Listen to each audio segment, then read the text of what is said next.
Hey Anna, this is Patrick Youngblood here. I am 19 years old. I'm an admin assistant for the NHS and I'm living in Greater Manchester too. Basically, a little bit about me. Basically, I have a disability called Asperger's syndrome, and it's a type of autism, and it basically means that I'm extremely clever, but that means I'm also not very good at socializing with people, and I have noticed that, well, for obvious reasons. But the thing is, though, I'm gonna regret myself if I don't post this video, because if I don't say my voice, it just feels like I'm getting myself left out and I'm isolated in a weird way. I came across Brees through a guy called Computing Forever. He's a great guy from Ireland, and one thing right is I sound American because my dad was American and my mom was from Ireland. Her cousins were from Ireland, so basically it was natural for me to have an American accent because of my dad.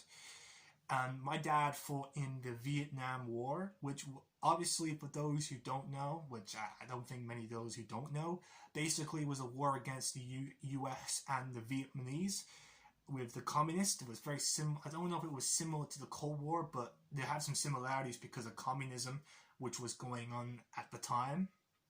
And basically, that meant that I had a very hate relationship with communism in any shape or form.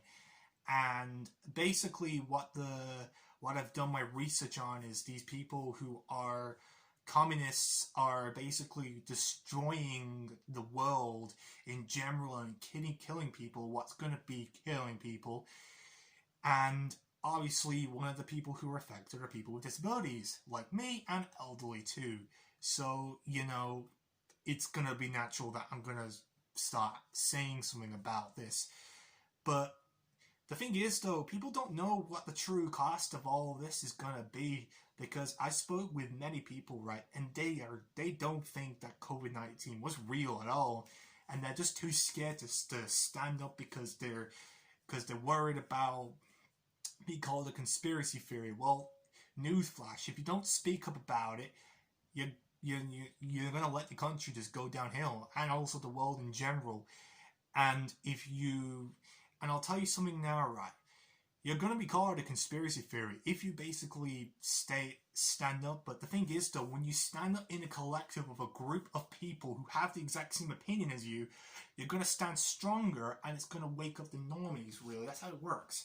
The media has sold us out, and so did Boris Johnson. I thought Boris Johnson was a hero after Theresa May, which, to be honest, though, really, though, like I said, he was good for that. But as a leader, though, in general, he's not very good with the COVID situation at all. And he's just imposing these restrictions. And I'm concerned about the future with the UK in general. Basically, what's going on is I don't like what's going on. And I spoke with some other people too. I remember I had talk with the internship, which got me that job in the first place, and I basically said that masks just limit your oxygen. And you know what they replied back with? They said that the guy on TV said that masks don't limit your oxygen, and I'm just face palming inside my head, because that's just stupid, really. That the fact that people will put so much trust in the media that they'll believe anything they say. Anybody, and even I wear a mask for work because it's required to wear a mask, at least in the hospital where I work at. It limits your oxygen because you struggle to breathe. And when you take your mask off for long periods of time, right, you feel good about yourself. In fact, you're allowed to take your mask off if you're in the office, but if you're going around the hospital, you have to wear a mask.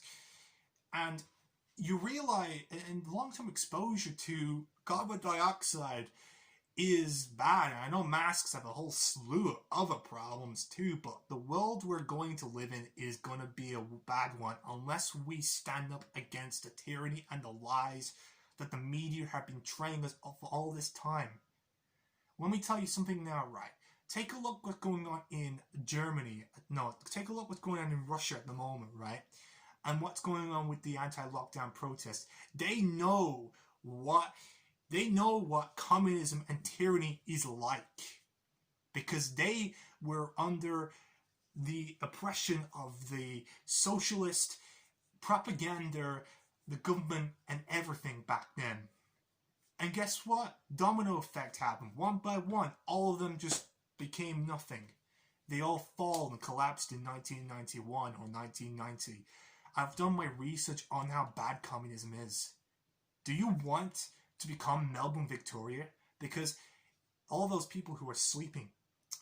Let me tell you something now. I used to believe that COVID was real. I had doubts, but I know now what's really going on. Do your research and look, all right? And find a way to, and stop reading the news and just do something else other than watching fear porn. Like, I don't know, play video games, listen to music. Find a way to distract you from real life. As soon as you do that, you will realize that you're going to question a lot more things, because apparently, right, they use fear to prevent you from psychologically thinking about what's going on. It doesn't make you rational, you're under fear. So stay away from the news and just find a way to get a break, because if you do that, well, then the indoctrination process is just put a spanner in the works, and eventually we'll have no choice but to give back our freedoms, because you don't know how bad it is, because you won't know that if you're going to be watching Netflix and being stuck drinking Coke all the day, because that's what's going on at the moment. So unfortunately I have to cut it here. I don't know how long it would take. I think it might be 20 minutes. I'll have to condense it down to 10. So alright, I'm finished. Bye.